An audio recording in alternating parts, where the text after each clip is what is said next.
قارون کو دولت مل گئی، اتنا بڑا خزانہ تھا اس کے پاس کہ قرآن کہتا ہے کہ ایک جماعت مل کے صرف خزانے کی چابیاں اٹھاتی.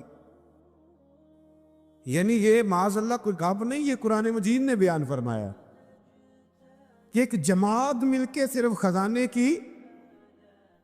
تو حضرت سیدنا موسیٰ علیہ السلام نے کہا زکوٰۃ دو. زکوٰۃ کے معاملے میں لوگ حیل و حجت سے کام لیتے، غریب ہو جاتے. اس کو کہا زکوٰۃ دو تو کہنے لگا آپ کی تو میرے مال پہ نظر ہے. اب نے فرمایا تو بڑا بیوقوف ہے، مال تجھے اللہ نے دیا ہے نا، تو اللہ کے رستے میں دے. یہ کام ذرا مشکل ہے کہ اس کو بار بار کہا تو اس نے نہ بجائے اس کے کہ وہ مال دیتا، اس نے حضرت موسیٰ پہ الزام لگا دیا. ایک عورت کو تیار کر کے لایا. یہ الزاموں والا کیس سنتے آ رہے ہیں آپ کہاں تک؟ حضرت یوسف پہ بھی لگا، جناب مریم پہ بھی لگا، حضرت سیدنا موسیٰ کلیم پہ بھی لگا، اور حضرت عیسیٰ پہ بھی. سارے ہوئے نا الزامات. آپ کیا بات کرتے ہیں؟ الزام لگانا، بہتان ترازی کرنا، اور ہمارے یہاں اچھی بات دل سے پھیلتی ہے، بری خبر وہ جلدی پھیل جاتی. ایک عورت کو تیار کر کے لایا معاذ اللہ تعالیٰ حضرت موسیٰ پر الزام لگانے کے لیے. اور جب وہ بی بی آپ کے سامنے لا کے کھڑی کی تو حضرت موسیٰ نے جلال فرمایا تجھے قسم ہے اللہ کی عزت کی، سچ سچ بتا معاملہ کیا ہے. تو وہ خاتون کانپنے لگی، کہنے لگی میں موسیٰ کلیم کے سامنے کیسے کھڑی ہو سکتی، مجھے تو اس نے پیسے دے کے تیار کیا، مجھے اس نے مجھے پیسے دے کے تیار کیا، اور بڑی اس نے مجھے تکلیف دی ہے. یہ جب کہا تو حضرت موسیٰ علیہ السلام رونے لگے کہ تو سارا کچھ کرتا پر میری سفید چادر پہ داغ تو نہ لگانے کی کوشش کر. آپ رونے لگے. آپ یقین کریں لوگ تکلیف دیتے ہیں بعضوں کا، ایسی بات کرتے ہیں جس کا کوئی وجود نہیں ہوتا. تو یہ کچھ لوگ کر دیتے ہیں لیکن وہ سمجھتے نہیں. کہتے ہیں آپ حوصلہ کریں، آپ درویش ہیں. حضرت موسیٰ سے بڑا درویش کون ہوگا؟ کلیم تھے نا اللہ کے، بڑا جگرا ہے نا. لیکن رو پڑے، کہنے لگے تجھے ایسا نہیں کرنا چاہیے. کہنے لگے اللہ اب اسے سزا دے. تو رب کریم نے اس کے سارے ساز و سامان سمیت اسے زمین میں دھنسا دیا. وہ زمین میں غرق ہو گیا اپنے خزانے سمیت. امام اعظم ابو حنیفہ رحمۃ اللہ تعالیٰ علیہ کچھ لوگ حسد کرنے لگے تو ایک عورت ایک دفعہ آ گئی، کہنے لگی کوئی مسئلہ پوچھنا ہے. یہ بڑا کٹھن سا معاملہ ہوتا ہے، جو آدمی جو کام کر رہا ہوتا ہے وہی روپ دھار لیتے. مسئلہ کچھ نہیں، اندر آئی تو باہر سے شور ہو گیا. لوگ آ گئے، کوتوال کو بلا لیا، معاذ اللہ امام صاحب کے پاس بی بی ہے، جیل میں لے گئے، سویرے فیصلہ کریں گے. رات کو نا ساری رات امام اعظم نے نماز پڑھی، ساری رات، اور کہنے لگے اللہ اب تو میں بوڑھا ہو گیا، اس حال میں اب ان سوالوں کا جواب دوں گا. وہ عورت بھی ساتھ بند تھی، اس عمر میں ان سوالوں کے جواب یار بڑا مشکل ہوتا ہے. اللہ اکبر. اس عمر میں امام صاحب رو رہے تھے تو اس عورت کا دل نرم ہو گیا. امام صاحب سے کہنے لگی مجھے غلطی ہو گئی، میں نے پیسے کسی سے پکڑ لیے تھے. حضور آپ تو اللہ کے نیک بندے. امام صاحب کہنے لگی اب ایک نیکی کر، کوتوال سے کہہ کہ مجھے کوئی تکلیف ہے تو میں دوا کھا کے واپس آ جاؤں گا. تو وہ کوتوال تو پہلے ملا ہوا تھا، اس نے اس کو کہا کہ مجھے کوئی تکلیف ہے میں گھر جاتی ہوں، دوا کھا کے واپس. امام صاحب نے سمجھا دیا. وہ گئی تو جو برقع اس نے پہنا ہوا تھا نا نقاب ساری عورتیں، وہ جا کے نا اس نے امام صاحب کی بیوی کو دیا. امام صاحب نے اس کو سمجھا کے بھیجا تھا. وہ برقع گھر لے گئی اور جا کے زوجہ کو ساری بات سنائی. وہ دوائی کھانے گھر چلی گئی اور زوجہ برقع پہن کے تھانے آ گئی. سویرے قاضی کے سامنے بھیج ہوئے تو کہنے لگا جی آپ اتنے بزرگ ہو کے عالم ہو کے بیوی کے ساتھ اکیلے. فرمایا میری بیوی ہے تو میں نے اکیلے ہی ہونا تھا اس کے ساتھ، اور کسے ہونا تھا؟ جناب آپ کی بیوی. فرمایا بلاؤ میرے سسر کو، اور بلاؤ محلے کی 10-12 عورتوں کو بھی دیکھ لے. انہوں نے دیکھا تو امام صاحب کی بیوی نکل آئی. وہ جتنے تھے نا الزام لگانے والے وہ اب غور سے دیکھ رہے تھے. تو ایک کہنے لگا امام صاحب سے یہ کیا ہوا؟ فرمایا قرآن ہے وَتُعِزُّ مَن تَشَاءُ وَتُذِلُّ مَن تَشَاءُ. یہ قرآن ہے. ہونا کیا تھا؟ رب نے اپنا وعدہ سچا کر کے دکھایا ہے. تو اس نے بھی الزام لگایا، پھر سزا یہ ملی کہ وہ ہمیشہ کے لیے زمین میں دھنستا۔ دولت کون دیتا ہے؟ اللہ دیتا ہے نا، تو اگر اللہ کہے تھوڑی سی واپس بھی کرو، بندیاں دے خرچے بات جانتے تھے، تھوڑی سی واپس مانگ لے تو ہاتھ تنگ ہو جاتا ہے۔ کہ خاتون نے ایک دفعہ مجھے پیغام دیا تو میں بڑی اس کی بات سن کے مجھے عجیب لگا۔ وہ کہنے لگی کہ دوسری جگہ میری شادی ہوئی ہے، مجھے طلاق ہو گئی تھی، تو مجھے ایک تانا روز سننے کو ملتا ہے، تو اتنی اچھی ہوتی تو وہاں نہ رہ لیتی۔ تو بھئی یہ کوئی تانے والی بات ہے؟ وہ ضروری ہے کہ بیوی غلط ہوتی ہے تو طلاق ہوتی ہے؟ اللہ کے محبوب علیہ السلام کی 2 صاحبزادیوں کو ابو لہب کے 2 بیٹوں نے طلاق بھیج دی تھی، کس کی غلطی تھی؟ تو آپ کیا کہہ سکتے ہیں یہاں کیوں طلاق؟ تو اتنی جلدی بات تھوڑی کر دیں گے آپ، تھوڑی احتیاط فرمائیں بولنے۔ حضرت عبداللہ ابن عباس فرماتے ہیں میرے نبی پاک علیہ السلام نے میری تربیت فرمائی، اور محبوب پاک علیہ السلام نے فرمایا عبداللہ یاد رکھنا، یہ نوجوان دوست میری بات لکھ لیں، پریشان لوگ میری بات لکھ لیں، جن کے پاس قوت فیصلہ نہیں وہ اس بات کو لکھ لیں۔ حضرت عبداللہ ابن عباس فرماتے ہیں میرے نبی پاک علیہ السلام نے مجھ سے فرمایا تھا عبداللہ سن، اگر ساری دنیا مل کے تیرا کوئی نفع کرنا چاہے کر نہیں سکتی جب تک میرے رب کی رضا نہ ہو، اور فرمایا ساری دنیا مل کے تیرا کچھ بگاڑنا چاہے تو عبداللہ بگاڑ نہیں سکتی جب تک رب کریم کی حکمت کا تقاضا نہ ہو۔ لوگوں سے ڈرنا، لوگوں کی طرف دیکھنا، ماحول دیکھ کے اپنے راہ کا تعین کرنا، ہر بندے کے خیالات کے مطابق ڈھلنے کی کوشش کرنا، فلانا نہ ناراض ہو جائے، فلانا نہ ناراض ہو جائے، وہ جس نے ہونا ہو جائے، بس رب رسول ناراض نہ ہو۔ اپنی زندگی میں اپنے مالک کو مولا جان کے، بل اللہ مولاکم، اللہ تمہارا مولا ہے، وَهُوَ خَيْرُ النَّاصِرِينَ، وہ بہترین مددگار ہے۔ توجہ جب بھی کریں رب کی جانب کریں، اپنے دل کا قبلہ درست رکھیں، سوچوں کے زاویے سیدھے رکھیں۔ میرے بھائی، مالک جب بندوبست کر دے نا، جب مالک بندوبست کر دے، پھر ایسا بندوبست کرتا ہے کہ لوگوں کے پاس نا چارہ نہیں رہتا۔ حضرت مریم رضی اللہ تعالی عنہا پاک باز تھی، مسجد میں رہی تھی، پر مالک کی حکمت کے تقاضے بڑے عجیب ہیں نا۔ پھر جناب مریم کو اللہ تعالیٰ نے بغیر شوہر کی اولاد عطا کر دی۔ یہ بات ہی ایسی تھی، کسی نے کہا تھا کہ مخلوق تو فنکار ہے اس درجہ کے پل بھر میں سنگے در کعبہ سے بھی اصنام تراشے، تم کون ہو کیا چیز ہے داغے کبابی، لوگوں نے تو مریم پہ بھی الزام تراشے۔ تو لوگوں نے کہا کدھر سے لے آئی بچہ، تیرا باپ تو ایسا نہیں تھا، کہاں سے لے آئی؟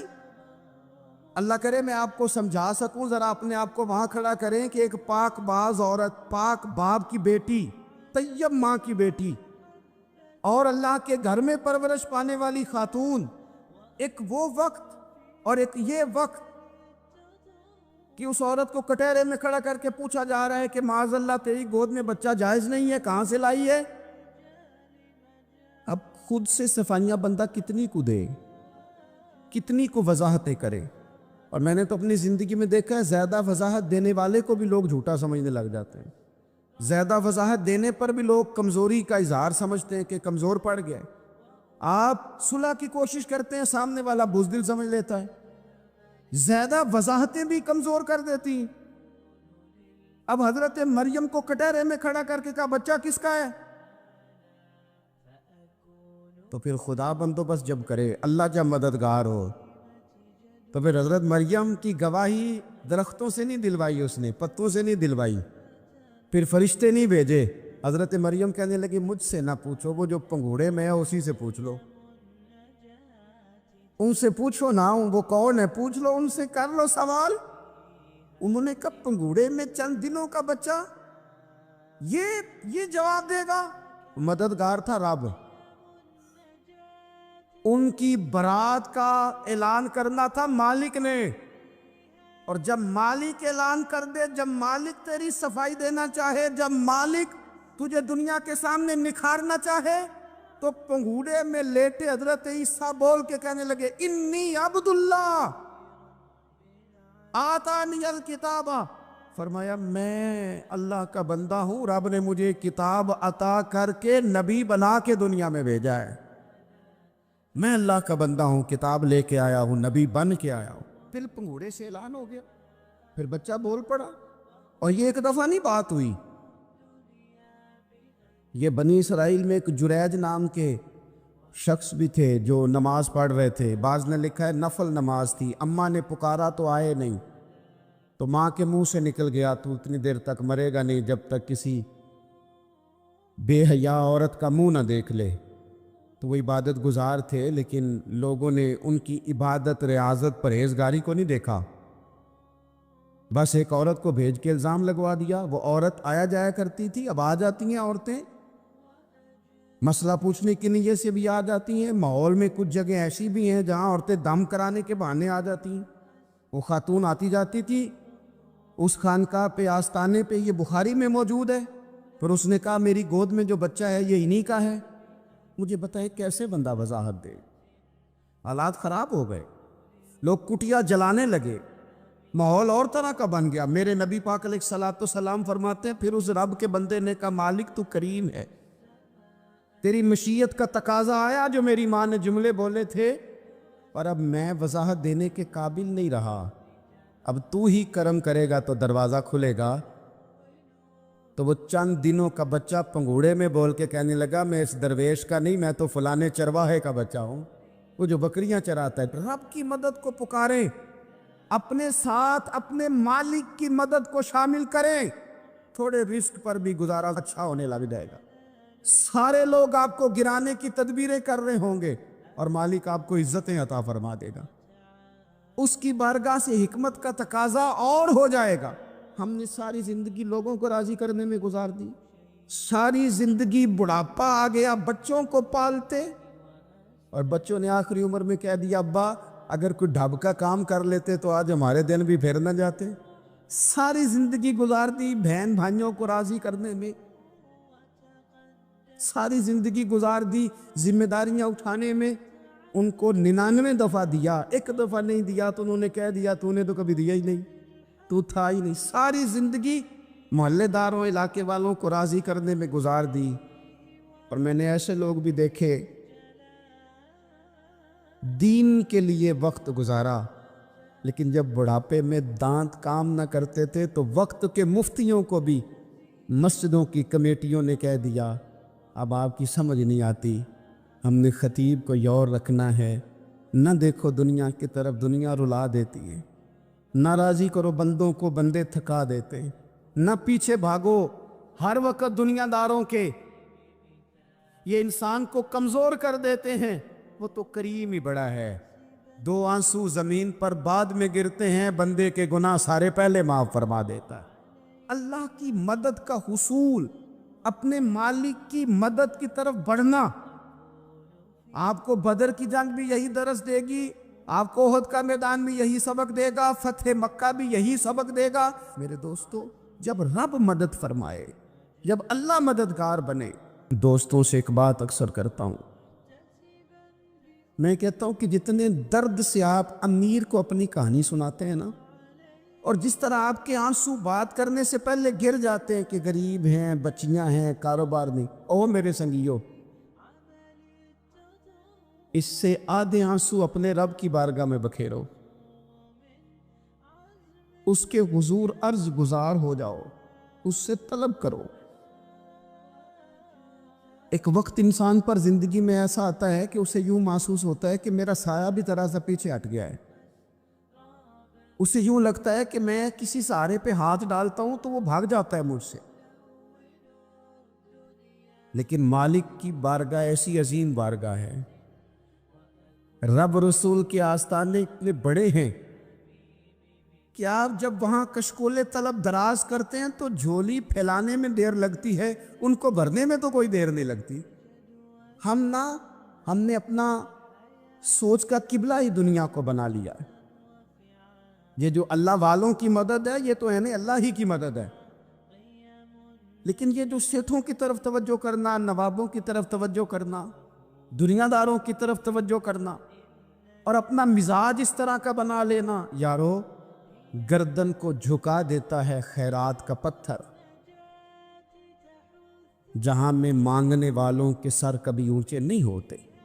اور اقبال کہتے ہیں غیرت ہے بڑی چیز جہان تگ و دو میں، پہناتی ہے یہ فقر کو تاج سردارا۔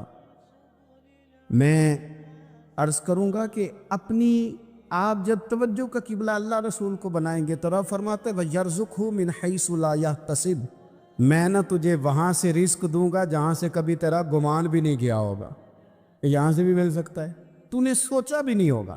بخاری شریف میں حدیث ہے، حضرت جابر بن عبداللہ فرماتے ہیں نبی پاک صلی اللہ علیہ وسلم نے نا 300 لوگوں کا ایک لشکر روانہ کیا کسی مہم کے لیے، کسی جہاد کے لیے۔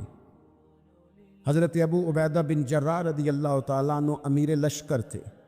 فرماتے غربت اتنی زیادہ تھی، بھوک اتنی زیادہ تھی کہ ایک ایک کھجور دن میں ایک وقت کھانے کو ملتی تھی، اور کچھ دن ایسے آئے کہ اب کھجور بھی نہیں مل رہی۔ فرماتے اتنی زیادہ بھوک لگی مجاہدین کو 300 بندہ پتے کھا کے گزارا ہونے لگے، یہ بخاری میں موجود ہے۔ آپ فرماتے کہ دریا کے کنارے ہمارا پڑاؤ تھا، ٹھہراؤ تھا، جب بھوک سے نڈھال ہو گئے نا وَيَرْزُقْهُ مِنْ حَيْثُ لَا يَحْتَسِبُ، اللہ وہاں سے روزی دیتا ہے، گمان بھی نہیں ہوتا۔ فرماتے ہیں ایک مچھلی اللہ تعالیٰ نے دریا کے کنارے بھیجی، فرماتے ہیں وہ تھی تو مچھلی پر پہاڑ جتنی تھی۔ بخاری میں لفظ ہیں، حضرت جابر بن عبداللہ رضی اللہ تعالیٰ عنہ فرماتے ہیں 300 آدمی 18 دن تک اس مچھلی کو کھاتے رہے، مچھلی ختم ہی نہیں ہوئی۔ مچھلیاں نہیں، مچھلی کہتے ہیں 18 دن 300 بندہ کھاتا رہا، مچھلی ختم ہی نہیں ہوئی۔ اور فرماتے ہیں کہ اس کی ہڈی نکال کے، کانٹا کہیں گے آپ اپنی زبان میں، کہتے ہیں وہ نکال کے نا تو اس کو کھڑا کیا نا جب، تو اونٹ کجاوے سمیت اس کے بیچ سے گزر جاتا تھا، 2 اس کے کانٹے جوڑے۔ فرماتے ہیں وہ اس کا گوشت ہم کھاتے تھے اور اس کی چربی بطور تیل کے ہم جسموں پہ ملتے تھے، بیماروں کو اس سے سکون آتا تھا، تندرستی شفا ہوتی۔ فرماتے ہیں ہم کھایا بھی ہم نے، اور کچھ لے کے ہم مدینے بھی گئے، اور قربان جائیں نبی پاک نے بھی اس میں سے کھایا۔ ہم نے عرض کی حضور یہ معمہ کیا ہے، یہ ماجرا کیا ہے؟ تو محبوب نے فرمایا تمہارے پاس غذا نہیں تھی، رب نے تمہارے لیے بندوبست کیا ہے، اللہ نے تمہیں دیا ہے۔ مکان شروع کر لیا ایک صاحب نے، وہ مکان بنانے لگے، آپ وہ حساب لگا رہے ہیں، کہتے ہیں میرے پاس اتنے پیسے ہیں، اتنے میں نے فلانے دوست سے کہنا ہے اس نے دے دینے، اتنے فلانے رشتہ دار سے کہنا ہے اس نے دے دینے، اتنے فلانے سے کہنا ہے اس نے دے دینے۔ یہ ساری کاپی بنا کے مکان شروع کر لیا۔ جو روز کہتا تھا نا کوئی حکم ہو جاتے دسی، سب سے پہلے اس کو کہا میاں پیسے چاہیے دین، وہ کہندا ہو کل ہی منڈا ٹوریا ہے، کہدے تو پرسوں 10 داتے لب جانے سن۔ میں آپ کو اپنے تجربے کی بات بتا رہا ہوں۔ یہ لوگوں کا خیال ہوتا ہے نا کہ آپ سٹارٹ کریں فلانا کام، ہم آپ کے ساتھ ہیں، اللہ کا ہی کوئی نظام ہے، وہ بالکل بھی نہیں ساتھ ہوتے۔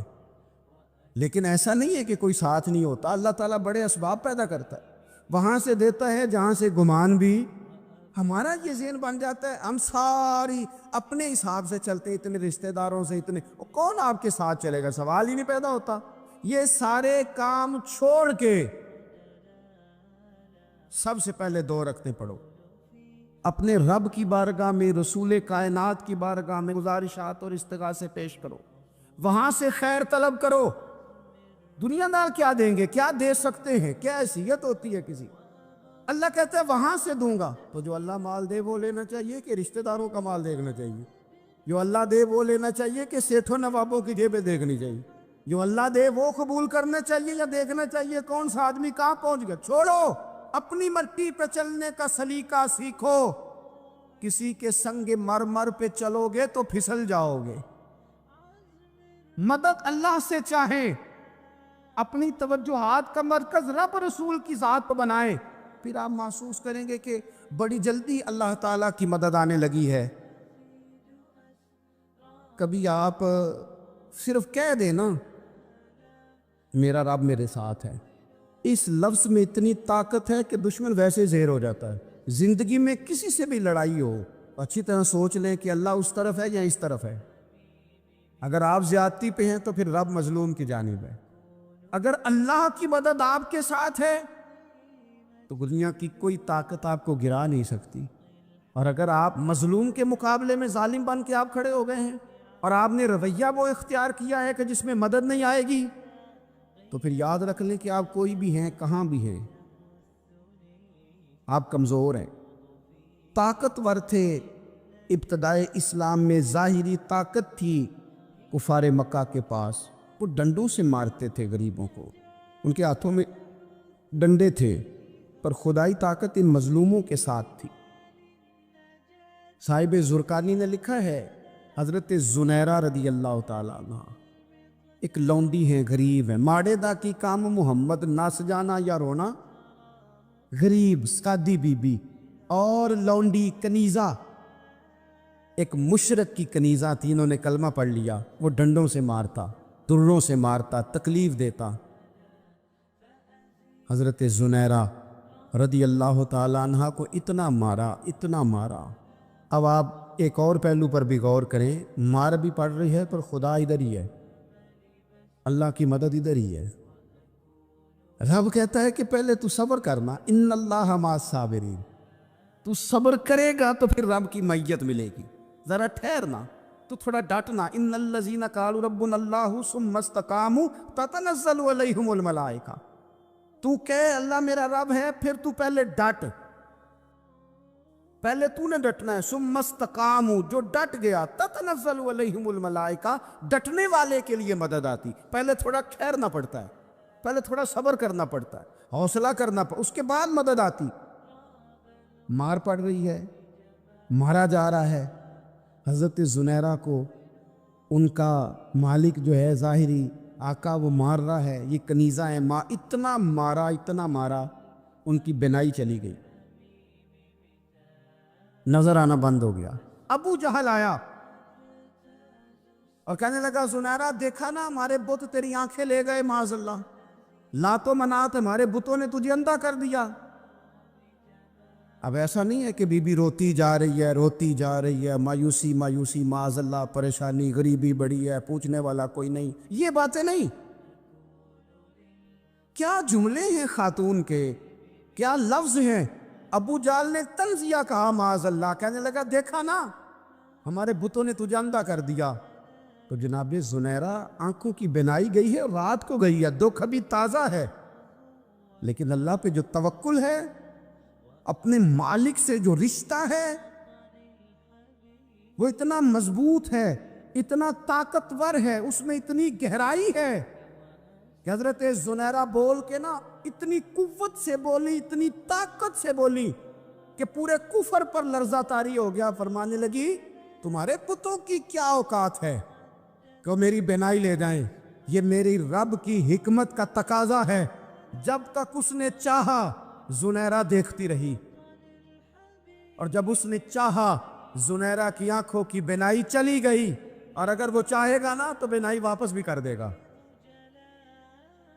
اگر ہو ذوق یقین پیدا تو کٹ جاتی ہیں زنجیریں، اگر وہ چاہے گا تو بینائی آ بھی جائے گی۔ حضرت زنیرہ نے رات کو یہ لفظ کہے، ابو جال اور سارے کفار ڈر کے سن کے چلے گئے، آپ اطمینان سے آ کے بستر پہ سوئی۔ جب سویرے اٹھی تو اللہ نے آنکھوں کی روشنی واپس کر دی تھی، آنکھوں کی۔ اب چھڑی پکڑی ہے، بازاروں میں گھومتی ہے، کہتی ہیں بلاؤ کدھر ہے تمہارے لات و منات، دیکھو میرے رب نے روشنی واپس کر دی۔ آ کر میرے ساتھ ادھر آ، ستمگر ہنر آزمائیں، تو تیر آزما ہم جگر آزمائیں۔ بیمار لوگوں یاد رکھو، کہہ دیا ڈاکٹر نے کہ تو بڑا بیمار ہے، تو بڑا کمزور ہے، یہ ہو گیا وہ ہو گیا، تو ڈاکٹر اپنے علم کے مطابق بات کر رہا ہے، ہوگا تو وہ جو میرا رب چاہے گا۔ کمزور ہو جانا، پریشان ہو جانا، تکلیف میں آ جانا، پتہ نہیں بات ہو گئی ہے تو جانے کیا ہو جائے گا۔ اپنی زندگی کے اندر اپنے رب سے رشتہ مضبوط کرے، رسول کائنات سے رشتہ مضبوط کرے، اللہ والوں سے رشتہ مضبوط کرے۔ حضرت زنیرہ نے پیغام دیا کہ زندگی میں جو جینا چاہتے ہیں تو وہ رب کا نام لے کے جی سکتے ہیں، جو اپنی زندگی میں خوشیاں دیکھنا چاہتے ہیں تو رسول اللہ کے نام پر خوشیاں دیکھی جا سکتی ہیں. توکل کی بنیاد پر بندہ خوشیاں لے سکتا ہے. اور اگر انسان میں توکل نہیں ہے تو پھر وہ اس کالے جادو سے بھی ڈر رہا ہے, وہ نیلے سے بھی ڈر رہا ہے, وہ پیلے سے بھی ڈر رہا ہے, وہ فلانے سے بھی ڈر رہا ہے, وہ میرے خلاف فلانا رشتہ دار سازش کر رہا ہے تو ڈر رہا ہے, فلانا میرے بارے میں یہ کر رہا ہے تو ڈر رہا ہے, وہ پتہ نہیں دنیا ادھر ہو جائے گی تو کیا ہو جائے گا, اٹھ باندھ کمر کیوں ڈرتا ہے, پھر دیکھ خدا کیا کرتا ہے. تو اس ساری گفتگو کا نچوڑ آپ کو یہ عرض کیا ہے. سب سے پہلے تو یہ کہ میدانوں میں مدد بھی اللہ کی, رزق میں مدد بھی اللہ کی, فصلیں خشک ہوں تو مدد پھر بھی اللہ کرے تو پھر ساری مدد, اور اگر انسان بیمار ہو تو پھر بھی مدد اللہ کی. تو اپنے اللہ کی جانب توجہ کو بڑھائیں, آپ اللہ سے مدد کے سوالی بنیں. ترمذی کی ایک حدیث ہے, میں آپ کو زندگی کا تجربہ بتاتا ہوں کہ جب میں بڑا پریشان ہوتا ہوں تو یہ والی روایت کھول لیتا ہوں, مزہ دیتی ہے. میرے نبی پاک علیہ السلام نے فرمایا اپنے دکھ سیٹھوں نوابوں کو نہ کہنا, مالداروں کا نہ کہنا, ورنہ اللہ تمہیں کبھی غنی نہیں کرے گا. فرمایا اپنے دکھ اپنے رب کی بارگاہ میں عرض کرنا, جلدی کرے یا دیر سے کرے اللہ تمہیں لوگوں سے بے نیاز کر دے گا, اللہ تمہیں غنی کر دے گا. رات کو بیٹھو نا اس کی بارگاہ میں. امام غزالی سے کسی نے پوچھا تھا, امام غزالی سے, کہ حضور اللہ کا بندے سے راضی ہونا کمال ہے یا بندے کا اللہ سے راضی ہونا کمال ہے؟ تو امام غزالی مسکرائے, فرمانے لگے رب تو بڑا ہی مہربان ہے, وہ تو بڑی جلدی راضی ہو جاتا ہے. وہ تو مسجد میں آ کے توبہ کرے تو اللہ راضی, کسی یتیم کے سر پہ ہاتھ پھیرو تو اللہ راضی, وہ تو کسی اندھے کو رستہ دکھایا تو اللہ راضی ہو گیا, وہ تو طوائف نے کتے کو پانی پلایا تو اللہ. امام صاحب فرمانے لگے یہ بندہ ہے جو اللہ سے راضی نہیں ہوتا. جس کے پاس اولاد نہیں وہ کہتا ہے چلو ایک بیٹی مل جائے تو میں راضی ہوں, بیٹی مل گئی تو کہتا اب ایک بیٹا بھی ملے تو پھر راضی ہوں, پھر کہتا ہے یہ دونوں اچھی تعلیم حاصل کر لے تو پھر میں راضی ہوں, پھر کہتا ہے یہ بہت زیادہ پیسے کمائے تو پھر میں راضی ہوں. بہرحال راضی ہوتا, لیکن جو راضی ہو جاتا ہے نا, اللہ اکبر, جو اللہ سے راضی سکھی بڑا رہتا ہے, سکون میں بڑا رہتا ہے, مطمئن بڑا رہتا ہے. جو سمجھ لیتا ہے نا کہ جو میرے رب نے بہتر سمجھا وہ میرے اللہ نے مجھے. میں کبھی کبھی سوچتا ہوں کہ یار حضرت بلال حبشی نے کوئی عہدہ نہیں مانگا ساری زندگی, انہوں نے نہیں کہا مجھے بھی ایک صوبے کا گورنر بناؤ میری بھی خدمات ہے, مجھے بھی وزیر خزانہ بناؤ میرا بھی کچھ بنتا ہے. ایک دفعہ نہیں کہا سیدنا بلال حبشی رضی اللہ تعالیٰ عنہ نے کہ میری بھی کوئی ڈیوٹی ایسی ہونی چاہیے کہ مجھے چلو سپہ سالار ہی بنا دیا جائے. ساری زندگی مسجد میں جھاڑو دیا تو اسی پہ راضی رہے, ساری زندگی محبوب کے مہمانوں کا لنگر پکایا تو اسی پہ راضی رہے, ساری زندگی میرے محبوب علیہ السلام کے بچوں کی نوکری کی تو اسی پہ راضی رہے, راضی بالرضا رہے. حضرت سیدنا موسیٰ علیہ السلام نے عرض کی کوہ طور پہ جا کے, مولا میری قوم پوچھتی ہے کہ کوئی ایسا کام بتا جو ہم کریں تو ہم سے راضی ہو جائے. حضرت موسیٰ کی قوم کا خیال تھا کہ تہجد کا حکم آئے گا تو پڑھیں گے, صدقات کا حکم آئے گا تو دیں گے, جہاد کی بات ہوگی تو کریں گے. کچھ جو نیک لوگ تھے ان میں سے انہوں نے یہ پیغام دیا کہ مالک ہمیں بتائے کہ وہ کس کام پہ راضی ہوتا ہے, ہم وہ کام کریں تاکہ اللہ ہم سے راضی ہو جائے. حضرت موسیٰ کلیم کہتے میں نے عرض کی مولا میری قوم پوچھتی ہے کہ کون سا ایسا کام کریں کہ تو راضی ہو جائے. تو رب کریم نے ارشاد فرمایا, موسیٰ کہتے میرا خیال تھا کوئی لسٹ ملے گی, لیکن مالک نے ایک جملہ کہا, ایک جملہ, اور تفسیروں کے دریا بہا دیے.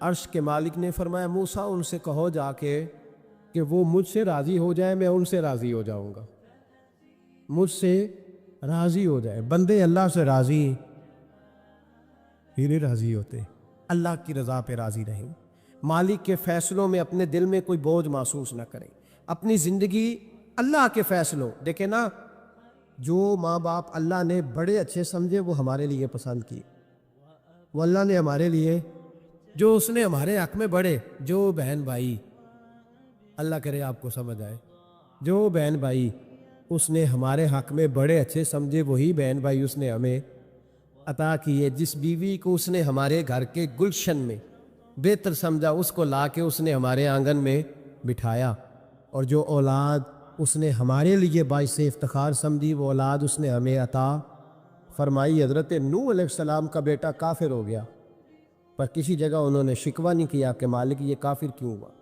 اللہ کے قبضے میں ہے نا دل، پھیر سکتے ہیں نا، مقلب القلوب ہے، لیکن حضرت نوح نے دعا اللہ کی رضا پر راضی رہے، سمجھو کہ میرے حق میں جو بہتر تھا مالک نے وہ چیز مجھے عطا کر دی۔ ہم یہ سوچتے ہی نہیں کہ ہمیں نہیں پتا ہمارے حق میں بہتر کیا ہے، ہمارے رب کو پتا ہے۔